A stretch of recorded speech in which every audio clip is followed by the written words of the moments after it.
रामायण अयोध्या कांड चौपाई 15। राजा व्याकुल हो गए, उनका सारा शरीर शिथिल पड़ गया, मानो हाथनी के कल्प वृक्ष को उखाड़ फेंका। कंठ सूख गया, मुख से बात नहीं निकलती, मानो पानी के बिना पहिना नामक मछली तड़प रही। पुनि कह कटु कठोर कह के मनहु घाय महो माहुर देहि। जो अंतहु अस करतबु रहू, मांगू मांगू तुम केहि बल काहू।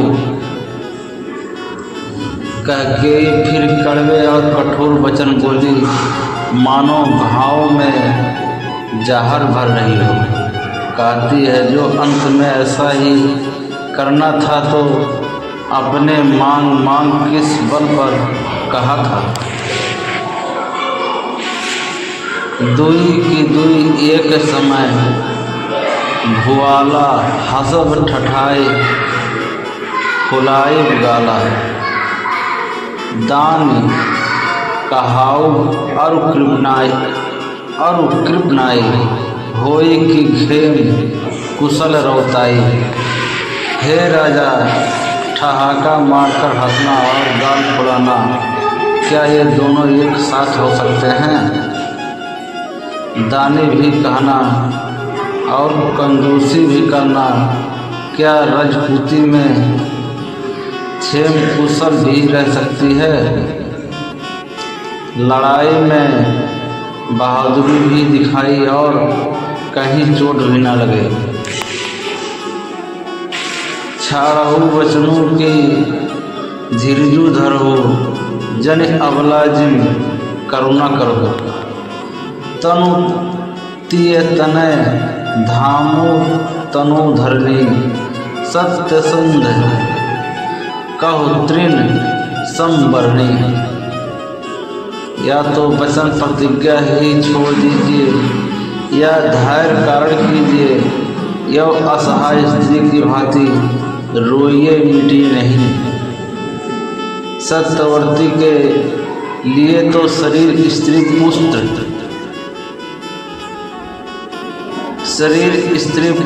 पुत्र, घर धन और पृथ्वी सब तिनके के बराबर कहे गए हैं। दोहा। मरम वचन सुन राव कहू, कछु दोषु न तोर लगाओ। तो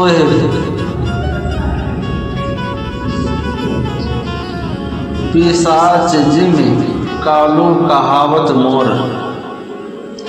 काकेई के मर्म भेदी वचन सुनकर राजा ने कहा कि तू जो चाहे कह, तेरा कुछ भी दोष नहीं है।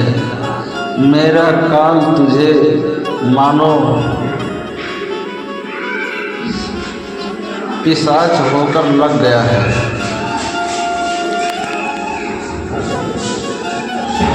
वहीं तुझसे यह सब कहला रहा है।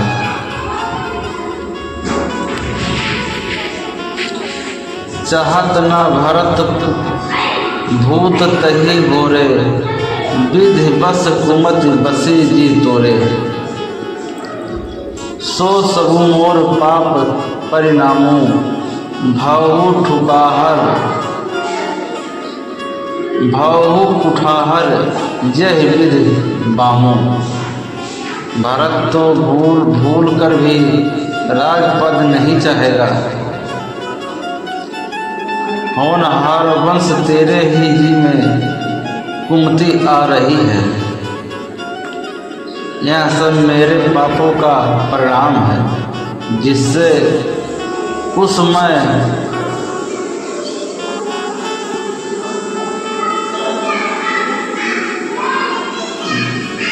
बेमौके में विधाता विपरीत हो गया है।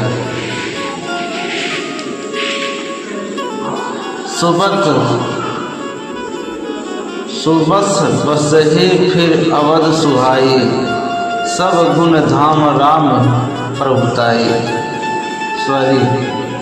सब गुण धाम राम प्रभुताई। करहि भाई सकल सेवकाई, होहि त्यों पुर राम बड़ाई। तेरी उजाड़ी हुई यह सुंदर अयोध्या फिर भली भांति बसेगी, और समस्त गुणों के धाम राम की प्रभुता भी होगी। सब भाई जिनकी सेवा करेंगे और तीनों लोकों में राम की बड़ाई होगी। तोर कलंको मोर पछताऊं, मोयहू न मिटहि न जयहि काऊ। अब तो ही नेक लाग कर सोई, लोचन ओट बैठो गोई। केवल तेरा कलंक और मेरा पछतावा मरने पर भी नहीं मिटेगा, यह किसी तरह नहीं जाएगा। अब तुझे जो अच्छा लगे वहीं कर, मुँह छिपाकर मेरी आँखों की ओट जा बैठ, अर्थात मेरे सामने से हट जा, मुझे मुँह न दिखा। जब लग जियो कहू कर जोरी, तब लगी जन कछु कहस बहोरी।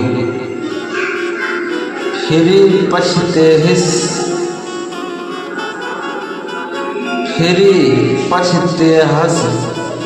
अत्य अभागी, मारस गाय नहारू लागे।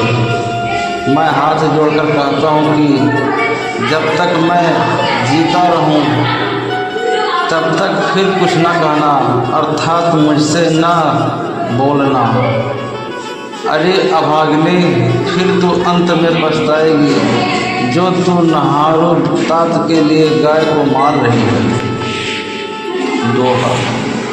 परे वरारो कही कोटि विधि का है, कर से निदान कपट सयानी न कहत कछु जागती, मनहो मसानो। राजा करोड़ प्रकार से बहुत तरह से समझा कर और यह कहकर कि तू क्यों सर्वनाश कर रही है, पृथ्वी पर गिर पड़े, पर कपट करने में चतुर कह के कुछ बोलती नहीं, मानो मौन होकर मसान जगा रही हो, शमशान में बैठकर प्रेत मंत्र सिद्ध कर रही हो। राम राम रट विकल भुआलो, जनो बिनो पंख विहंग बेहालो।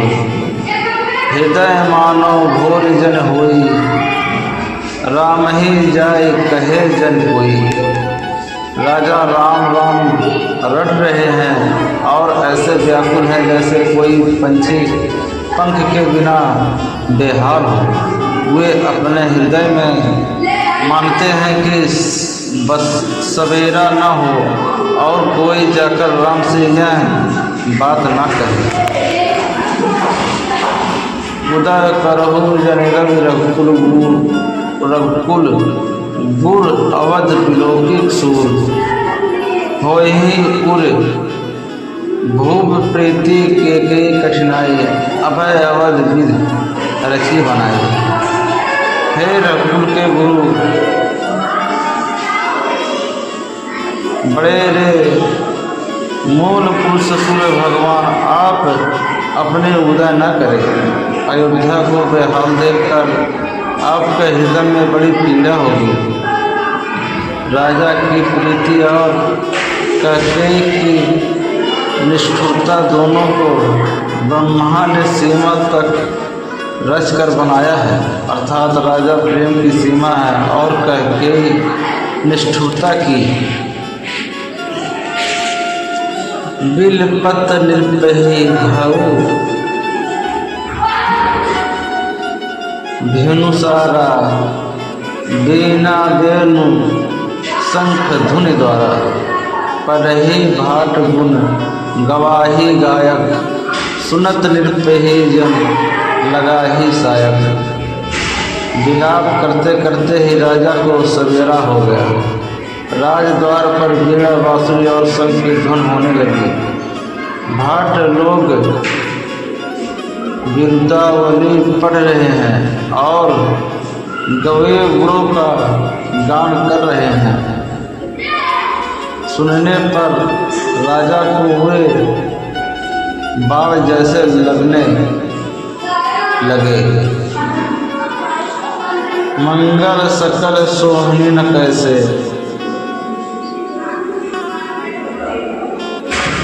सहगामिनी नहीं विभूषण जैसे।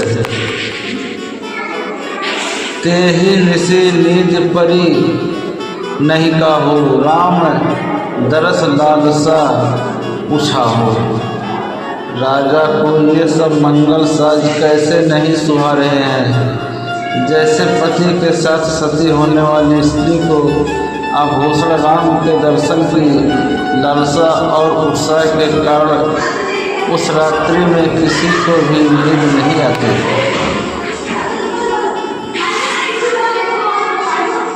द्वार भीर सेवक सचिव कही, उदित रवि देखी जागयु अजहू न।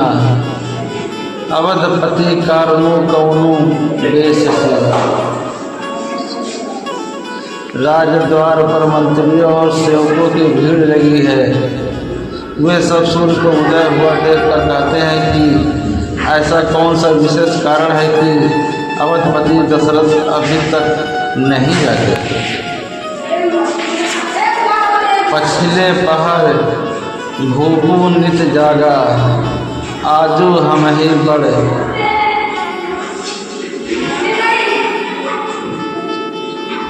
अचरजू लागा।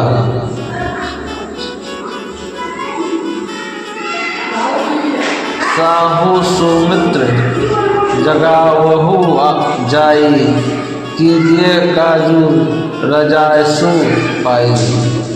राजा नित्य ही रात के पिछले पहर जाग जाया करते हैं, किंतु आज हमें बड़ा आश्चर्य हो रहा है। हे सुमंत, जाओ जाकर राजा को जगाओ, उनकी आज्ञा पाकर हम सब काम करेंगे। गए सुमंत्र तब राहुल माही, देखी भयानक जात डराही। धाई खाए जन जाय न हेरा, मनहु विपत निषाद बसेरा। तब सुमंत रावले राजमहल में गए, पर महल को भयानक देखकर वे जाते हुए डर गए। ऐसा लगता है मानो दौड़कर काट खाएगा। उसकी ओर देखा भी नहीं जाता, मानो विपत्ति और निषाद ने वहाँ डेरा डाल रखा है। पूछे कोई न उतरू दे गए जही, भवन भूप कही जयजू बैठ सिरुनाई। देखी भूप गति गऊ सुखाई। पूछने पर कोई जवाब नहीं देता। वे उस महल में गए जहाँ राजा और कैकेयी थे। जय जीव कहकर सिर नवाकर वंदना करके बैठे और राजा की दशा देखकर तो वो सूख ही गए। सोच विकल विवरण मह प्रयोग, मानहु कमल मूल पर ही देव। सचिव सभीत सकई नहीं पूछी, बोली अशुभ धरे शुभ छूछी। देखा कि राजा सोच से व्याकुल हैं, चेहरे का रंग उड़ गया है, जमीन पर ऐसे पड़े हैं मानो कमल जड़ छोड़कर जड़ से उखड़कर मुरझाया पड़ा हो। मंत्री मारे डर के कुछ पूछ नहीं सकते। तब अशुभ से भरी हुई और शुभ से विहीन कहके बोली, दोहा परे न राजहे निद निसी हेतु जान जगदीशु रामो रामो रटी भोर किए कहे न मर्मो महेशु। राजा को रात भर नींद नहीं आई, इसका कारण जगदीश्वर ही जाने। इन्होंने राम राम रट कर सवेरा कर दिया, परंतु इसका भेद राजा कुछ भी नहीं बतलाए।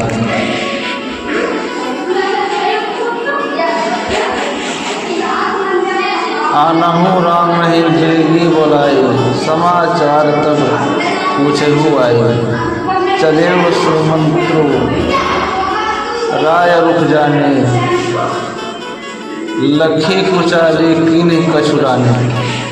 तुम जल्दी राम को बुला लाओ, तब आकर समाचार पूछना। राजा का रूप जानकर समुद्र चले, समझ गए कि रानी ने कुछ कुचाल की है। जय श्री राम। वीडियो पसंद आए तो लाइक सब्सक्राइब कमेंट जरूर करें। सनातन धर्म के हो तो लाइक करें जरूर, शेयर जरूर करें। जय श्री राम।